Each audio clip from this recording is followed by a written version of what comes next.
Hey, welcome into Before Floor, an extension of 5 on the Floor here on the 5 Reasons Sports YouTube channel. Make sure you like and subscribe. Also, make sure that you check out the official beer of the 5 Reasons Network, as well as the Miami Marlins, whatever state they're in these days. Biscayne Bay Brew, you can get it at your local supermarket. You can get it at your local restaurant, like one of our partners, Quarterdeck, the Pastime Pilsner, the Miami Pale Ale, the Tropical Bay IPA, the La Colada Porter, and all of their other great beers. Also, you can find it at the FTX Arena at the 100 level and 300 level. You can see the kiosk there. I will tell you, it's always crowded. They've got a little beer stand right in front of it on the 100 level for other beers, like other beers that you may have heard of more than Biscayne Bay. And literally, this is the only one that's packed, okay? So make sure that you check it out. Go to and get there early. Biscayne Bay Brewing, the official beer of the 5 Reasons Sports Network. Of course, this is a local brewery. We support local here. Also, our friend Mark Brown, MARC, brownpa.com, the man with the plan. Actually, I'm going to be seeing him at the Sixers game on Saturday. He's going to be there in his usual seats. 954-566-5678, 954-566-5678. Again, he can help you with an estate plan if you're young with a family. You especially want to jump on this now. But also, he can help you with real estate as well. You can handle your closing for you. And the fact that he has a title company in-house will certainly help you as you're creating an estate plan. It's easy. He'll give you the forms. He'll go over them with you, give you a fair price, and get the right setup for you so that you make sure that the important people in your life are taken care of. All right, let's get to our crew tonight. Alejandro Villegas, our producer. You can follow him at Alejandro VG32. Jonathan Romlicon, you can follow him at 3-Piece Combo. You can also find him often on the postgame show. We've got Brady Hawk 305, and we've got Sean Rochester wearing the mashup gear. You can find him in snowy Philadelphia, and so don't hold that against him. Sean Rochester, NBA. All right, let's get to it. It's a big week for the Heat. They are going to be facing, over the next 4 nights, 3 former MVPs and one guy who is, among the leaders in this MVP race. None of these games are on national television because national television is allergic to the Miami Heat, which means you won't have to listen to people who don't know about the team talk about the team, and you can just listen to Eric Reed and to us. But I'll start with you here, Brady. Who's in, who's out? Yeah, everything's pretty typical. Gabe Vincent's in for Kyle Lowry, who's still with personal reasons. Caleb Martin was planning to play. I think the interesting part here isn't who's in, who's out. I think it's more of the matchups because I'm sure we'll go through it. But just looking matchups one-on-one, Grayson Allen, being guarded by Duncan Robinson, Drew being guarded by Gabe, Chris Middleton and Jimmy Butler. And then the interesting part is this front court, which is just so dynamic to test this defense because Giannis does so much things to a defense. I know everybody wants to see Bam on him. I think it's PJ to start. Maybe in the fourth, if it's post game, you see Bam on him. But ultimately, with the way Bobby Portis stretches the floor in that corner, I think the best case scenario is to have him on the weak side covering ground. So it's just an interesting matchup overall when you look at it, just the starting lineups against each other. Jonathan, Milwaukee to me is still the litmus test for this team. Whether or not they have Brook Lopez and obviously PJ's with Miami now, but I feel like the national media has been kind of trying to force other teams as contenders this year, right? Like, when the Nets finally get Ben Simmons, Ben Simmons is like a month away from playing right now if he plays at all. When they relax the laws in New York, well, that hasn't happened yet. In Philadelphia, if James Harden cares and produces in the playoffs like he hasn't produced before, there's a lot of hoping, I guess, the national media for like sexier teams here when the 2 best teams in the conference are probably Milwaukee and Miami. Yeah, absolutely. You have to give them credit where credit due. They're the defending champs, right? They're coming in. They still haven't lost yet, so they're still the champions. And kind of like Miami, they don't get the national media respect. It's different for them because they're a small market team, but they still have, Giannis, who in my opinion is still the best player in the league right now. And then they have Chris Middleton and Drew Holiday as well. Now, the problem with Milwaukee right now is just outside of that, who can consistently, fill that gap? It's been Bobby Portis for a little bit, but outside of that, we're not sure who else can do it. So if one of those guys, if Drew doesn't play well, if Chris Middleton doesn't play well, if Giannis doesn't have a good shooting night, who is going to pick up the slack for them? So you understand they have their holes as well, but I think they're the most complete team when it comes to everybody in the East because offensively, they have a well-powered offense. They got shooters in Chris and Drew Holiday as well, and then they have obviously pretty much the best guy in the paint in Giannis Antetokounmpo. So they're the most complete team. They're, like you said, the litmus test. If we can get past them, if we match up with them in the playoffs, and if we can get past them tonight handily without Kyle Lowry, I think that'll set a good temperature gauge for how we should go for the rest of the season. Sean, Some of the comments that are coming in, and again, we appreciate the donations here, Andila, Heroes Finals MVP, God's Plan. We even like the comments that we don't have to actually answer. That's terrific. If you want to send us money, you can certainly do that on the Super Chat. But Sean, looking at Milwaukee this year, the numbers say they're a little different than they've been. They're not where they were defensively. I was looking through.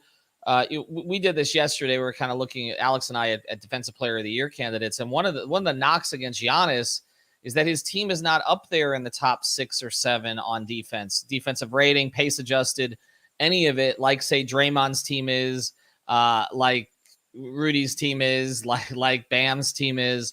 In your view, what has been the issue? Is it just Brook, or is it just that their big three hasn't been healthy the whole year? I think both. Obviously, Brook is a key piece. He hasn't been out there, and he may not get out there. I mean, we got a back injury, an older guy. That's a hard thing to come back from. But I think the pieces that have been missing around them, and then their bench is not very good this year. They had very good depth last year, and when you look at their bench tonight, it's a huge advantage in favor of the Heat, even without Kyle Lowry and having Gabe step into the starting lineup. So, I think Giannis is right there in terms of the top 3-4 guys. I think it's more of an indication of the people around him than maybe his defensive skills diminishing.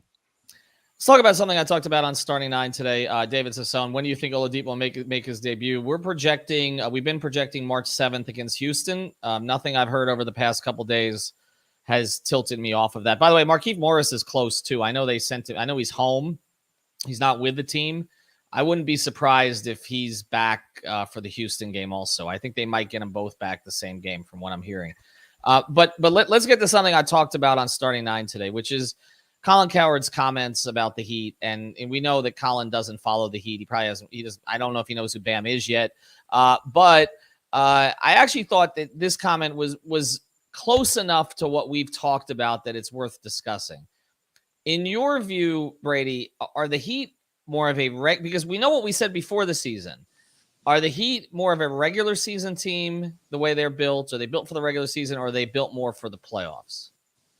Yeah, I don't understand that comment, to be honest, because it's still as good as they've been in the regular season, and we constantly talk about depth. Like, that's their main thing. And when you talk about depth, that always translates to a good regular season team. This is a playoff team. This is a team that excels in the playoffs because, first of all, you're talking about the defensive stuff. This is a playoff defense. Like, this is not a regular season high-level defensive team, because when you shrink the rotation and they start getting rid of these offensive, fire-powered, one-level guys, and you're plugging in a Caleb and a Gabe to kind of stop these guys, you're going all defense, that's when this team is going to be clicking. I know you're going to say, can they create enough in the half court? I think they can, because Tyler's going to be in most of those lineups, most likely. And if not, if Depot's at a level where he can overtake him at end of games, he's going to be in there. So it still feels like this is a playoff team. Another thing we always talk about is these guys ramping up. Is Kyle still ramping up? I think he is. Like, I don't think he's hit his level yet.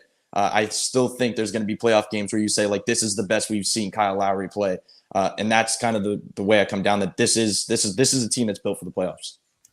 Jonathan, you agree with that? Yeah, absolutely. Like he said, the main point, what he said, is the defense, right? Because in the playoffs, the games slow down. And if we can get 3, 4, 5 stops in a row, that's what's going to change the game.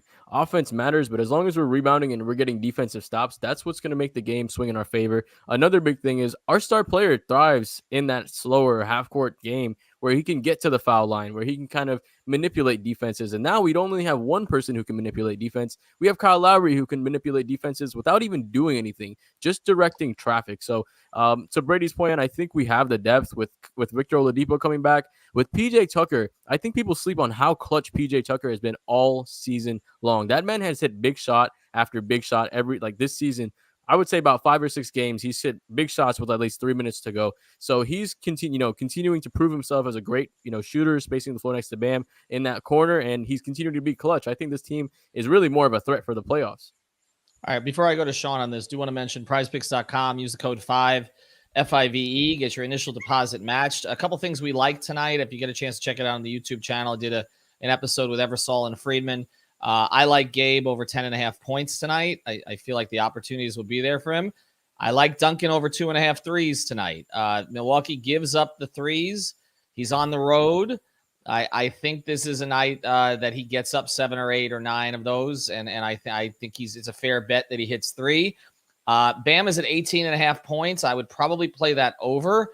Not quite sure about Jimmy at 21.5. But those were some of the projections. And on the Milwaukee side, I went under Giannis 28.5 points, over Middleton 18.5 points.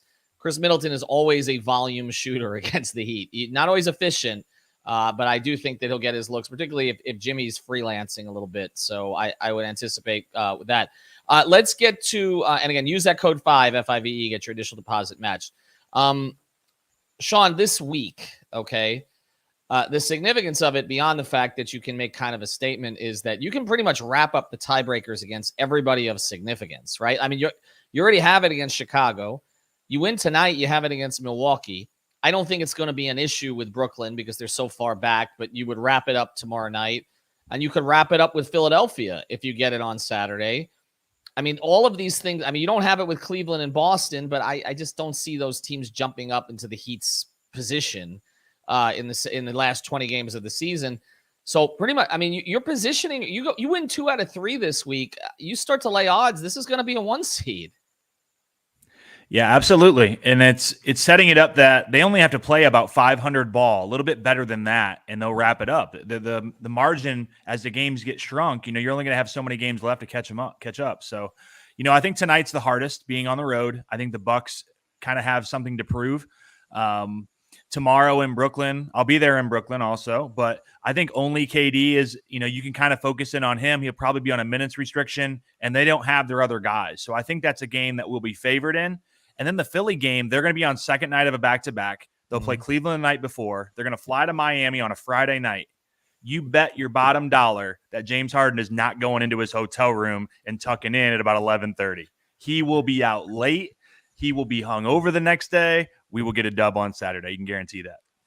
Yeah, there's going to be a line out the door at Tootsie's for him. We'll see how that goes on a Friday night. That should be interesting. All right, let's get to tonight then. Let's get to the picks. The Eastern Conference, lots of stuff coming in here. People think they're a playoff team. I said all offseason that they're a playoff team first.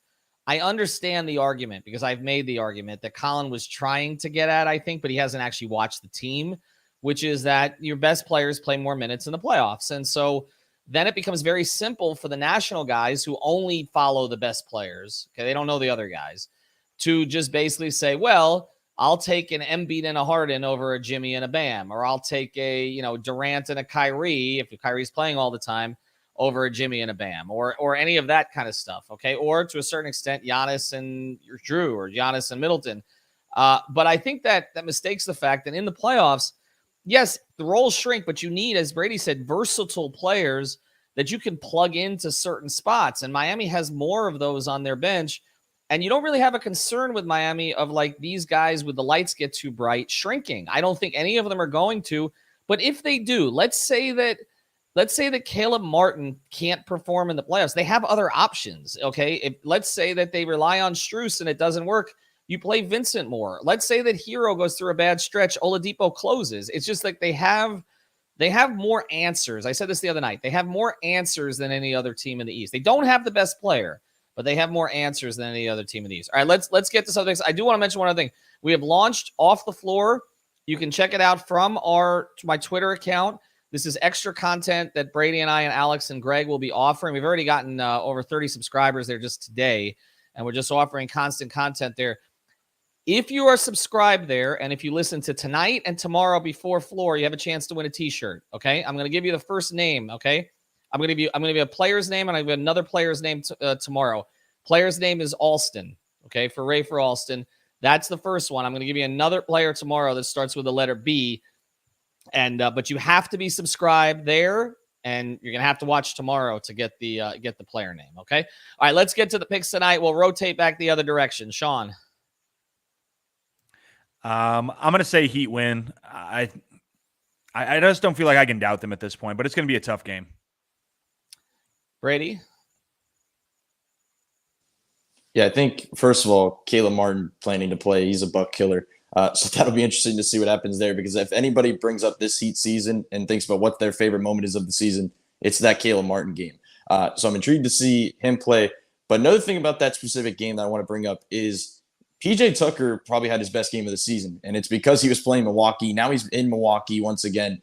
I feel like the last 2 or 3 games, he hasn't been himself offensively. Like he's still been the threat defensively. They're switching him onto Vucevic in the last game and doing different things like that. But popping offensively, like this feels like the game that they're waiting for, and then they just get a PJ boost out of nowhere that we've seen so many times this season. I think he ends up being the player of the game. I think the Heat win. But most of all, I just think this is one of these games that their defense is really tested. I'm curious, like we know what they can do against Chicago because they have limitations there when they play inside the arc, as I've been talking about. But when the lights are on in a Milwaukee gym and Chris Middleton is kind of getting a rhythm, or Drew Holiday's playing well, and we know what Giannis is, I'm curious to see what they could throw at him in this type of game. PJ Tucker, 7.5 points on Prize Picks tonight. I can tell you that all 3 of us on Prize Picks on 5 went over. I agree with you. I think that he does enough to get over that number tonight. Jonathan?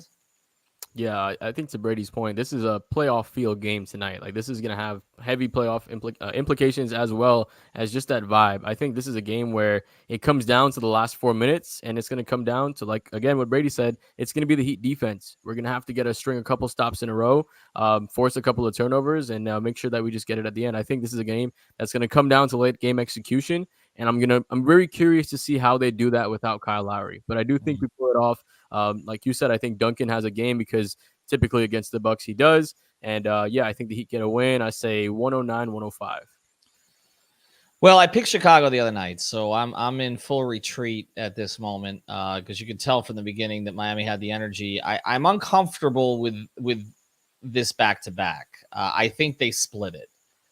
I think they win tonight. I feel like tomorrow, I feel like they'll invest a lot of emotional energy into tonight. And then I can see the energy. Look, we know that Brooklyn is a home game for the Heat, but Durant coming back will bring people back to the gym tomorrow. And I feel like as bad as that, well, Sean will be there, but I feel like you can buy tickets right now for like $25 and good solid you're right. Nobody seats, cares about that team there. People care about that team in Bristol. That's about it. But you're right. But that's accurate. But I have a feeling KD comes back with a big performance tomorrow. Although we know that Brooklyn's defense is pretty awful. I'm concerned about the late game execution tonight. I'm concerned about the switching onto Jimmy with size, that and putting Giannis on him at the end of the game. But I think the Heat shoot well tonight. I think that the floodgates open there a little bit. And I'm going to call Duncan Robinson. I not just because Sean's here, but I think we're going to get a Duncan game tonight. I really do. As Jonathan mentions, he typically shoots well against this team, and they will give him those shots that other teams don't give him. And Miami knows that. So we'll see. In some ways, this is Milwaukee's last stand, though, like against Miami. They lose the tiebreaker, and they're in a position where they may end up being a road team in the first round. So I do think they'll come out with energy. We'll see if the Heat can close it. All right, thanks to everybody for following here. Thanks to our sponsors, MarkBrownPA.com, Biscayne Bay Brewing, PrizePicks.com. Use that code 5. And today, again, it's Alston. We'll give you another one tomorrow. Make sure you subscribe. It's just you got a trial for a week to see if you like it. It's $3.05 a month. How did we come up with that number? It should have been $9.54. I'm changing it in 2 months. You better sign up now. You get over to the better county. Have a good night, everybody. All right, that was Ethan Skolnick, and he was referring to the standings in the Eastern Conference, and the Milwaukee Bucks are getting to this game with a record of 37 wins and 25 losses, 4 games behind the Miami Heat, just a half game ahead of the Cleveland Cavaliers, and a game ahead of the Boston Celtics, fighting for the last spot that goes to the playoffs, and that will have some sort of home court advantage in the Eastern Conference. So let's go ahead and listen from the coaches, from what they said just a couple of minutes ago about tonight's matchup, Miami Heat facing the Milwaukee Bucks. Let's start with our own Eric Spoelstra. Here we go. Hey, Eric. Obviously, we got to know PJ pretty well last year. I think it's career high usage percentage, or I shouldn't say career high, but long time. What do you kind of see in him that led you to believe that you don't really necessarily know. A lot of that was from circumstance, and we needed the playmaking. We had a bunch of guys out, but he's historically been a super high IQ defensive player. And, my experience, guys that really see the game, defensively and are ahead of plays, that kind of IQ usually lends itself to more skill and more things that you could do offensively. That part has been great. It's just added more dimensions, to our offense, more weapons. We can use him in more ways than just, putting him in the corner. And he's phenomenal at that. He's one of the, best historic 3-point shooters, and we want that as well. But the way we're built, we need, multiple playmakers and guys that can help our offense function. I know we don't see you all the time, but it's easy to see from afar. You guys have had so many different guys you plugged in with all the injuries you've dealt with, and I've done that in the past. But have you ever had a year kind of like this one where you had to do it as much as you have and had the degree of success you have had with that next man up type deal? Yeah, last year. We had everybody out, had staff out. Like, this is just, I think everybody's been dealing with it. I know people have been talking about us, but I look around the league the last 3 months. I didn't see a team that didn't go through an incredible amount of adversity and guys in and out of the lineup. These have been extraordinary circumstances, for everybody in the world, but specifically in pro sports, it's been a different landscape, the last 2.5 years. And we've just been, try to do the best we can. We have great competitors in our locker room, and guys that like taking on, big challenges. So, that helps. And not to oversimplify, but is that what it is? Is it competitive drive? It's a little bit of everything. I mean, you got to have that first and foremost, players that are really competitive and love challenges and opportunities, however they may present themselves, even if it's not totally ideal. And then, just the overall, and we've talked about it a bunch, so I hate even talking about it. You talk about the overall culture of our player development program. That'll get enough people in the league just rolling their eyes. So it's not even worth my time explaining it. Anything else in here? Maddox, go ahead. I will go with Josh Moser, Channel 7. Go ahead. Hey, Coach, just how much does a game like tonight on the road against a team like this, what do you take away when you talk about the playoffs? Like, how does it help you now knowing what's ahead? All the experiences help you. And I know what everybody wants, and that is partly true, that, these games that, have context and meaning in the standings, and, great respect between the two organizations. We're not downplaying that at all, but it's competition, and our guys love to compete against great teams and see what happens from that. If there's like an incredible dramatic storyline from that to, for the playoffs, I don't want to burst any bubbles about that, but that's not really what we were talking about this morning. All right, Coach, that's it. Thank you. Okay. All right, that was Eric Spoelstra talking about tonight's matchup against the Milwaukee Bucks and the injuries that the Miami Heat has suffered, and the rest of the league for that matter. Let's continue now with our coverage, our pregame show here on the 5 Reasons YouTube channel. Now let's listen to what the Milwaukee Bucks, our friend Budenholzer, had to say about tonight's matchup. He'll be there. Don't worry. There he is. Here we go. Hey, bud. With all the changes that you guys have kind of gone through roster-wise this year, guys in and out, looking at the previous matchups against the Heat, like, is it particularly helpful? I feel like the last time your entire bench was different. Yeah, I mean, I think both teams have been through a lot this year, so it's it's hard to find clips of this guy for them, this guy for us, so on and so forth, our bench. So I still think I think the knowledge that we have for each other is significant and real, and the respect for each other I think we have, certainly us for them. There's a good idea regardless of who's playing, what you're going to get when you play the Miami Heat. So there's still a lot of it's one thing to know, but then another thing to be able to go out and execute and do the things you need to do to win a game. A couple games with Serge now here. What are kind of your early impressions of what he's been able to bring, and just how do you feel like he's kind of coming along in your guys' system? Yeah, good. I think a lot of positives. I think a guy that can help us with the matchups at the center position. There's so much pick and roll in the league that we feel like he's an elite pick and roll defender.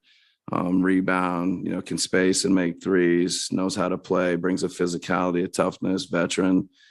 So a lot of things that, good teams need. So I think there's been a lot of positives since he's gotten here. Mike, I know the games have been really spread out, the two that Giannis did play against the Heat, but I think he's shooting under 40%, two of his lowest scoring games. And I think after each one, he mentioned, he needed to be more aggressive. Is it as simple as that against this team, or is there something that they've been doing or do to sort of make things that much more difficult for him? He's, he and us, we got to take what the game gives us. So, they give him a lot of attention.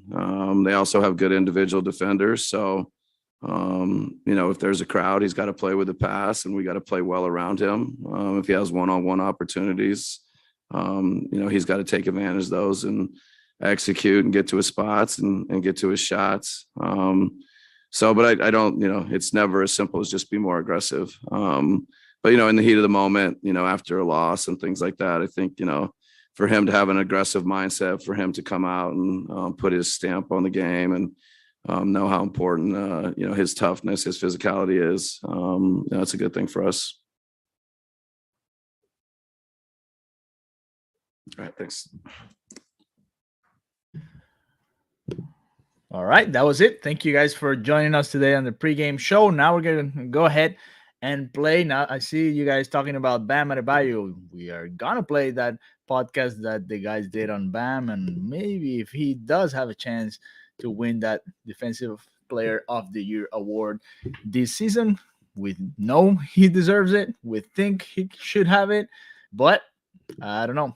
We don't know if he's actually going to get it. And yes, the Bucks coach sounds like he just woke up from a nap. But let's go ahead and listen to the podcast as we prepare to watch the game tonight. Remember, not in national TV, but it doesn't matter. Better for us, so we are listening to Eric Reed calling the game and not some other guys that don't really know the Heat very well. So we are about 30 minutes away from the game, so let's go ahead and listen to the podcast, and we'll be here with you guys until game starts.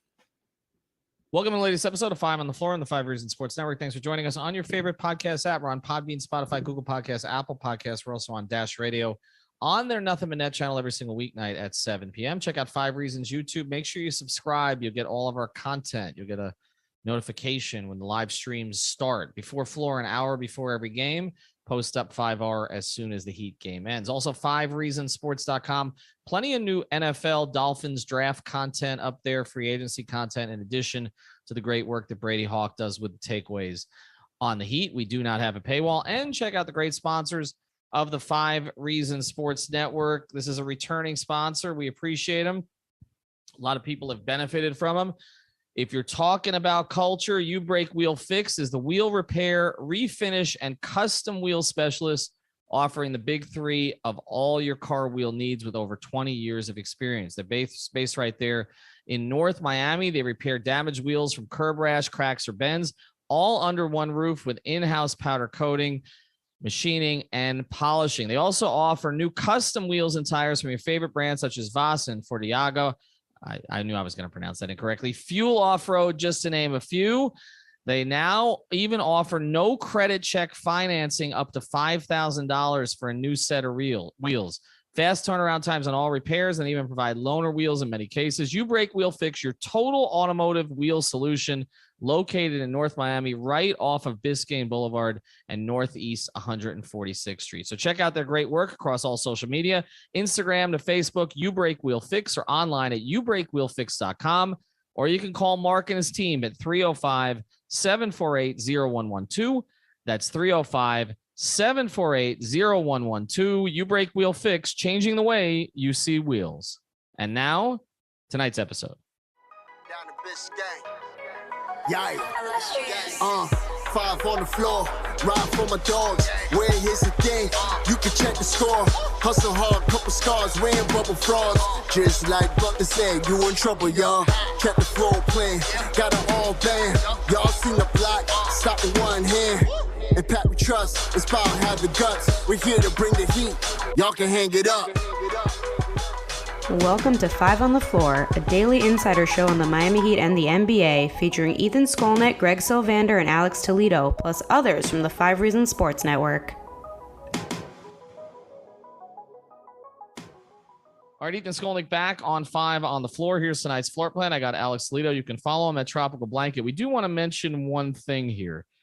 We are creating some exclusive content. Now, you know that this podcast is always going to stay free. The YouTube channel is free. The website is free. We're not going to cut back on anything we do in any of those places, okay? You will get what you've gotten. But we're going to do a little bit more, okay? We're going to give you previews of episodes. We're going to post things that we hear. When we have updates on player injuries, instead of just throwing them to Twitter, we'll give you a little bit of hint here on our exclusive subscriber channel, okay? And this thing is going to be called Off the Floor. We actually launched it today. So check out the 5 Reasons Sports Twitter handle. We're going to be tweeting out the link to it. It's $3.05 per month. You know why that is. But it's a 1-week trial. So you can test it out a little bit and decide whether you want to go all in with us. It's $3.05 a month. You do get a discount if you go for the entire year. So there's going to be a ton of stuff there. Some of Brady's short videos. When Alex and I are at the game, we'll post content from there. Everything, okay, is going to be in addition to what we already do over at Off the Floor. All right, let's get to tonight's episode. And we're just going to talk Bam tonight, but we're going to put it in a little bit of a different context. Because if you watched Bam last night and the recovery on the pick and roll to not only guard the pick and roll ball handler, but then block the shot after the pass, nobody does the kind of things that Bam Adebayo does. And yet it doesn't seem like he's in the conversation for Defensive Player of the Year outside of Heat Twitter and the Miami Heat Twitter account. And Alex, I found this today. BetOnline.ag has some odds for Defensive Player of the Year, and Bam's not on it. Okay, now this is not like some, expert or something like that along those lines. These are the bettors, okay? This is and Bam is not even in there at 33-1, okay? It's Rudy Gobert is an odds-on favorite to win again. This would be his 4th. Giannis 2nd, Jaren Jackson Jr. 3rd, Draymond Green, who by the way is going to end up missing more time than Bam, 4th. Mikal Bridges of the Suns, one of the better wing defenders in the league, 5th. Joel Embiid 6th, and Evan Mobley, a rookie, ahead of Bam Adebayo. We're going to go through the numbers, but as you just look at that list, is there anybody that jumps out to you and you're like, there's no way that guy's better than Bam? I mean, that's a hard question because I kind of feel that way about most of that list right there. Like there's a lot of guys who got thrown over him there that I'm just kind of surprised by, because like I get the whole games played thing, but we know Draymond is going to be right there when it comes to the voting and where he ends up. And not that I have a problem with Draymond being there. Like he's not a surprising guy at all, but just as an example, whether you talk about games played or actual ability and production on defense, like I think Bam should be over a lot of these guys. I don't know if it's just me being biased or how much we watch Bam versus other guys, but I think the Heat have been a top 10 defense despite guys being in and out of the lineup, but they're able to be the best version of themselves when Bam is there. And I just think anybody who has watched the Heat sees how special Bam is, specifically on the defensive end, and how like rare and unique it is what he does. Like other guys don't really do what he does. And I think that's kind of the premise for his Defensive Player of the Year candidacy. Now, the knock against him for the Defensive Player of the Year candidacy for most people would be number of games played. But again, going through this list, a lot of these guys have missed time. Draymond has missed the most time of all of them by far. But as you go through it, look, Rudy Gobert is deserving as a candidate for this. The idea that he's the guaranteed winner every year amuses me because he is a guy, as we've seen, Alex, the teams can play off the floor in the fourth quarter, particularly of playoff games. And this may be a regular season award, but that should matter, okay? The fact that he's not suited to play certain minutes of the game in a modern NBA should disqualify him, in my view, from being the odds-on favorite every single year for this award. Now, Giannis, is probably the most capable of doing, I know that Spoelstra mentioned Draymond yesterday. I think you can throw Giannis into that category also. The most capable of guarding pretty much anybody on the floor, right? Like Draymond can guard 1 through 5, no question about it. Bam can guard 1 through 5. We saw it last night. I mean, DeRozan kept calling for the switch and regretting it. We've seen Trae Young call for the switch and regret it. The only other 2 guys in the league who do that at that level, because I can't count Anthony Davis because he's never healthy, are Giannis and Draymond. Okay, so both of them deserve to be on the list. Now, Jaren Jackson Jr., I will acknowledge that I haven't watched Memphis enough this year. I mean, do you consider him to be an elite defender at this stage? I mean, is he better than Bam? No, like he's definitely gotten a lot better this season, and I definitely haven't watched enough Grizzlies to give some sort of declarative statement about it either. Like, I just know that a lot of the talk before with Jaren Jackson's defense was more about his theoretical impact, but now it's become real. Like, the Grizzlies are not an elite defense, but they are like ranked ninth in defensive rating, and a lot of that has to do with Jaren Jackson just not being a huge foul machine anymore, because that was like his problem for all these seasons. Even though he was an elite shooter for a big and could, shoot it off the catch, he wasn't rebounding enough, and he was fouling out of the game and just fouling at a high rate. So he wasn't able to, actually stay on the floor and maintain a rhythm defensively. And I think he's he matured from that point, and he's just becoming, he's into that level now where he's getting closer towards the ceiling. He's starting to go towards it now. So maybe he could be a candidate down the road. I don't think he's a realistic candidate for this year. And he definitely, absolutely should not be above Bam. And I'm a fan of Jaren Jackson Jr.'s game. Then you look at the rest of this list. Mikal Bridges, is a clear plus defender on a very good defensive team. I want to go through this list here in terms of where these teams are in defensive rating. So the Golden State Warriors are first. Draymond is a candidate, but again, he's missed a ton of time. The Celtics don't have anybody on this list, but you could certainly make a case for Marcus Smart being on an all-defensive team in consideration for that. And also Robert Williams has solidified their defense on the interior. Number 3 is Phoenix. Mikal Bridges, probably the best defender on that team. They're just sound defensively, okay, even though they have a couple of guys that may not be great on their own. Cleveland, 4th in defense, which is a tremendous transformation. I love Evan Mobley. I don't know that I can put him ahead of Bam 60 games into his rookie season here, but they are 4th in the league.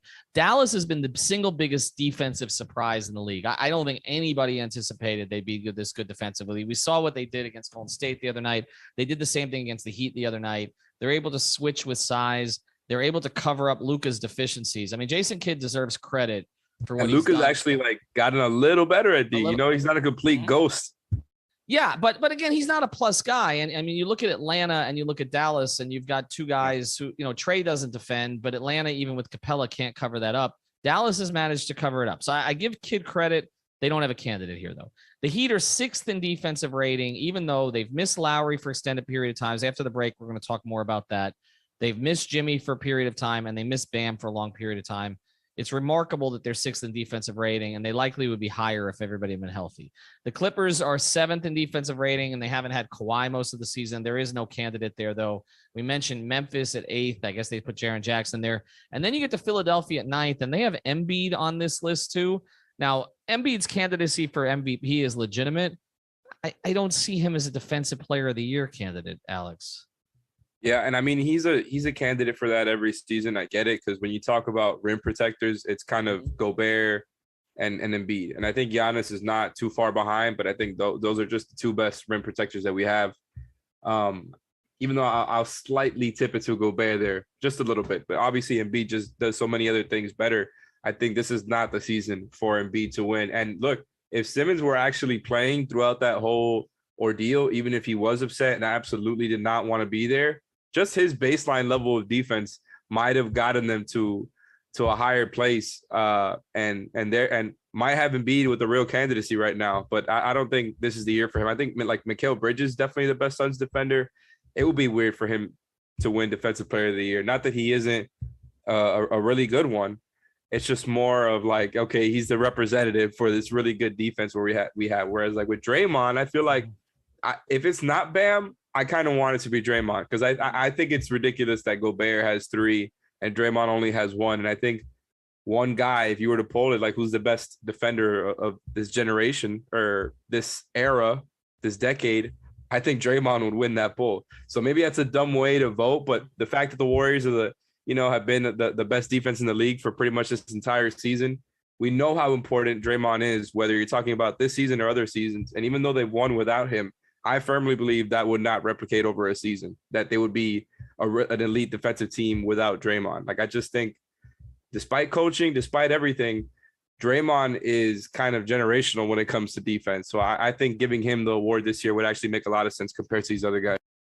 Well, you mentioned Draymond being the premier defender of this era. I think the only guy who was in competition with him was Kawhi, who obviously hasn't been active now. I think you would say those would be the two guys. And there were years that they competed for the award. But I'm with you. Like, I understand the desire to give it to a big who gets blocks. Okay. But to me, Gobert and Embiid aren't even in this conversation. I don't think that they impact the defense as much when it matters as these other guys who are switchable 1 through 5 defenders. The game has changed. You have to play out to the 3-point line. And there are only 3 guys on this list who do that, who can go all the way from the 3-point line all the way into the interior. Okay. And those 3 guys are Bam, Draymond, and Giannis. That's the list to me. Those are, if I was to say I need a defender to start my team with in the modern NBA, it's Bam, Giannis, and Draymond. Now, Giannis is always going to get the benefit of being the best offensive player of all those. He's the best offensive force. Okay. Clearly more so than Draymond. But I'll just throw this to you. And then after the break, we're going to get into a little bit more again of the Lowry situation, Oladipo and Nets and Bucks games that are coming up. Rank those 3 when they're at their best. Rank those 3. So healthy, man, that's actually really tough. I'm stalling right now because I'm having a hard time ranking it, but I think I'm putting Giannis 3. I think I'm good with that. And I have a lot of respect for Giannis, the defender. Like, there's a reason Nekias picks him every year to be defensive player of the year, right? But honestly, because of what we're talking about with versatility, I'm always going to favor that, right? I think that's probably why I end up coming back to Bam and Draymond the most, just because they can do the most things on defense. They're the guys who are not only the back line, but are constantly rotating all around the court, covering up the gaps in defenses. The difference is Draymond. I mean, I'm looking at the Heat and I'm like, PJ Tucker is really helping with that. Lowry is doing his job. Jimmy's doing his job. You've got Caleb, you've got Gabe, you've got just a bunch of guys who are doing, like, you could not really be asking for more from what they're giving you on defense. Whereas the Warriors, it's like, wow, how have they been the best all season long? Like, they have like one center that they play, right? Because they only play Looney, and then I think it's Draymond at the 5, and that's about it. Then you've got, like, when you look at their perimeter defenders, how many of them do you look at and like, yeah, that guy's a really solid defender? Like, this may not be the best analysis, but that's why, like, somebody wants to make the case that it's Draymond over Bam. I get it. The thing is, Bam is just so much more athletic.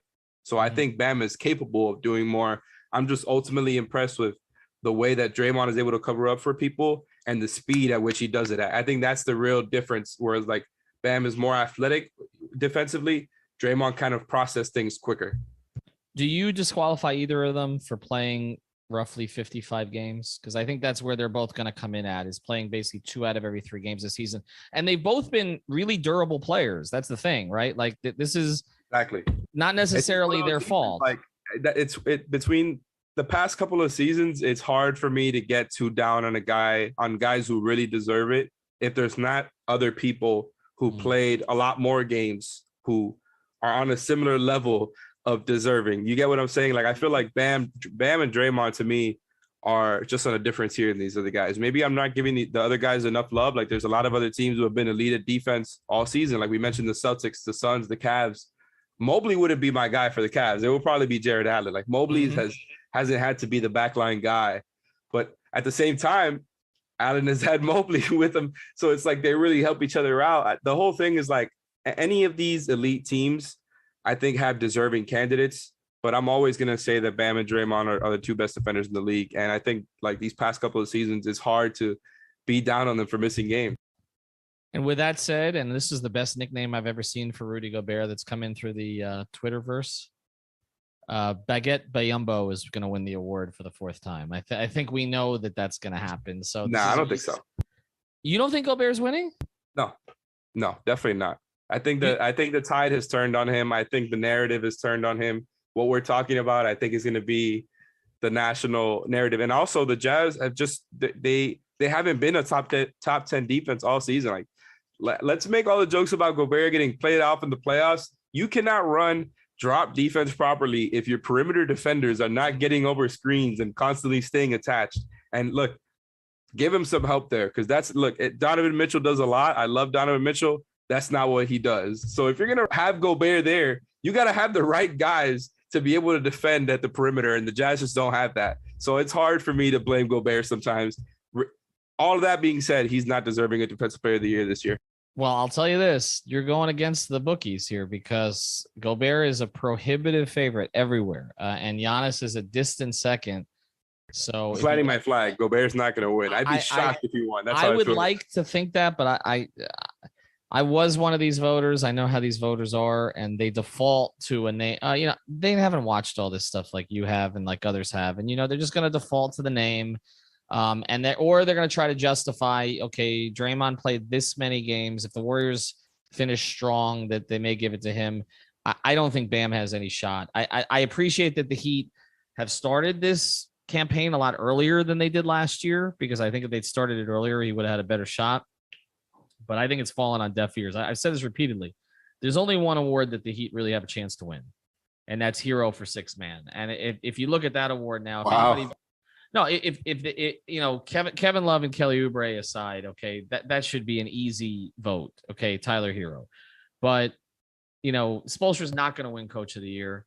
I think that if Memphis gets and finishes in the top two, there's going to be a lot of buzz for Taylor Jenkins here at the end of the year. And we also know Bickerstaff is in that conversation. I think Kerr has been taken out of the conversation now. Billy Donovan probably out of the conversation because that team is going to fade. I think Eric finishes top three. I don't think he's going to win it. What if they finish number one? If they just stay at number one the rest of the season? Today was like a test because Sedano was on ESPN as the Miami voice, and you should check him out on Zach Lowe's pod. And by the way, I do want to clarify some things for listeners because George said that we gave Nekias Duncan his platform. Nekias was with us, but credit Miami Heat beat for that. So I just want to be clear on that. Although I appreciate George mentioning us there on Low Post, but he did a ton of Heat related stuff today. And the attitude of everybody is kind of begrudging. It's just like even Zach Lowe said, well, the Heat are not really interesting enough for ESPN. And he doesn't mean that from a strategy standpoint, but they don't create enough controversy, which is just funny because I thought Jimmy Butler was this bad teammate. But I guess the fact that everybody's learned that it's not interesting anymore. But I just don't think they're in enough of the national narratives even now. There's only 20 games left, Alex. It's not like 30, 40 games into the season, people started to recognize what the Heat are doing.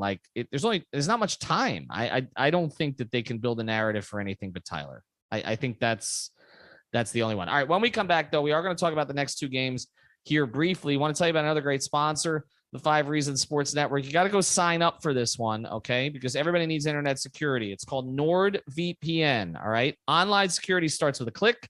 NordVPN encryption and high NordVPN helps protect you against bandwidth throttling from internet providers where ISPs slow down your internet to get you to upgrade. NordVPN allows you to switch your country IP address to access Netflix, Disney Plus, YouTube Premium, and all of those other services in other countries for cheaper prices. NordVPN offers unparalleled browsing security and protection from hacking of personal data. So get your exclusive NordVPN deal by going to nordvpn.com/5RSN. That's the number 5RSN. You should know that. That's our product code. Or just use the promo code 5RSN on their website to get a discount on your NordVPN plan, 1 month free additionally, and a bonus gift at checkout. All completely risk-free with NordVPN's 30-day money-back guarantee. So go to nordvpn.com/5RSN or use the code 5RSN and get yourself protected on the internet. All right, big games coming up here,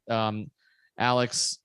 And the first one in Milwaukee, no Kyle Lowry. I'm not anticipating he'll play on either of the games of this trip. It's just being listed as personal reasons. Caleb Martin is questionable. I would anticipate that he plays. Victor Oladipo is still in Sioux Falls. We're still anticipating March 7th against Houston as his likely return. Markieff Morris, from everything we've heard, is getting closer, but is still not there yet. With all of that said, what do you anticipate on this particular 2-game back-to-back trip? Oh, I'm expecting ultimate competition because it's not only a back-to-back, so it's going to be tough for the Heat, a back-to-back on the road, nevertheless, but we've seen how their offense can be really hit or miss without Kyle Lowry. And that has nothing to do with Gabe, because I think he's done an incredible job every single time he stepped in. Like, even though he doesn't always drop 20 or whatever it was last game, he's had plenty of those moments this season. And when he's not doing that, he's just doing a hell of a job. So outside of like Gabe Vincent being that point guard when Lowry's not there, the offense as a whole has a lot of moments when Kyle isn't there where it can get ugly. And so the Nets defense isn't exactly one that I think is going to make the Heat offense ugly, but I wouldn't be surprised if there's stretches during that game that are like that too, because it can get that way when Jimmy is your main playmaker and other guys are just not at that level that Kyle is. Outside of that, I'm expecting a lot. Like I'm expecting them their best effort versus the Bucks, especially without Kyle. The fact that they're on the road, like we know that they're missing PJ and Brook. We've repeated that throughout the season, and that's what the Bucks haven't been ranking so highly on defense this season. They've like credit to Budenholzer for trying out a lot more things throughout this time and not just sticking to the one thing like was always his reputation. But they haven't been elite this season. So I think the Heat are going to go at them tomorrow hard. I think it's going to be a great game. I think it's going to be a close game. And I don't know if they pull it out, but I'm just expecting to see like a game where you can kind of gauge how they look versus the Bucks without Lowry. I want to see if they've learned anything from the way that they got beat last season, because it's almost like a rematch, right? Not in every way, but the fact that, you don't have that point guard there that's making everything easier for everybody. I want to see how they adjust to that. Now, the Brooklyn game, second night of a back-to-back, is going to be tough, but versus a way softer defense, like it just might be a lot easier for them to score. The thing is, they might get Durant back that game. And even if it's his first game back and they don't play him as much as they might on another night, like that's still Kevin Durant at home that you're talking about. And look, there's going to be plenty of Heat fans in Brooklyn. I'm always going to give respect to KD and Giannis. So because of that, I think the Heat are just going to put together two of their best efforts, knowing that it's going to take a lot to get a couple of wins here back to back. Well, no Simmons still, and no Kyrie. So you're right. I mean, KD is is targeted for Thursday, but it's a home game, and Kyrie couldn't play tonight in Toronto because they have the rule as well.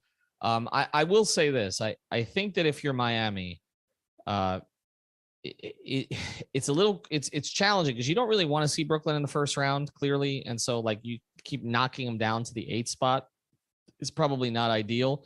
I would expect a really good effort in Brooklyn, though, and like you said, that is a home game for the Heat. That is one of those buildings. We even heard it in MSG, but Barclays Center. It's almost like I always felt like Dwayne Wade played for the Nets, because every time we went there, it was a home game when Dwayne went. It's still that way. Milwaukee is the more challenging game of these two, obviously. I think what I want to see against Milwaukee is the different ways that they can handle Giannis now. And I want to see how many bodies they throw against him. Is it going to be mostly Tucker? We obviously know Bam's going to take a run at him. I think Caleb Martin at times, even though he's slight, I think will play him at times. Remember, Caleb's playing Dedmon on him. Caleb's playing some backup 4. You may see Dedmon on him, who I thought, by the way, played very well last night. I was one of the things that got overlooked a little bit in our post-game podcast. But I think when you look at their situation in Milwaukee right now, the Heat are 8-2 against 4 teams that people think have as good or a better chance to represent the East as they do. Chicago, Milwaukee, Brooklyn, Philadelphia. They're 8-2. They can go to 10-2. They can secure a tiebreaker against Milwaukee. They've already secured one against Chicago. They could secure one against Brooklyn with another win against Brooklyn. And they get Philadelphia in here on Saturday night, where they could secure that one. They literally could come out of this week. If they can sweep this week, they will come out of this week with tiebreakers against all of those teams. The only teams that they wouldn't have tiebreakers against are Boston and Cleveland. They're combined 0-4. And respect to both of those teams, but the 4 that we were saying would be more likely to be challengers to go to the finals, whatever you think of Chicago, are those 4 teams, and the Heat would have pretty much an immaculate record against them with tiebreakers against all of them. It's a big week. I feel like even without Kyle, the way that Gabe has played, I feel pretty good about the Nets game. The Bucks game will be a little bit more challenging. All right, make sure you check out our Twitter handle, 5 Reasons Sports. Wait, Ethan, what's your prediction? I think they split them. I think they lose in Milwaukee and they win in Chicago. In Brooklyn. All right. And I think Saturday becomes the rubber game this week. I think that Saturday against Philly, we're going to learn a lot. James Harden and Embiid have not had some great moments in Miami. They both had some struggles in that building, and I'm curious to see how things plays out. But I think they come out of this week with 2 more wins. But I think the Milwaukee game is likely the one that they drop.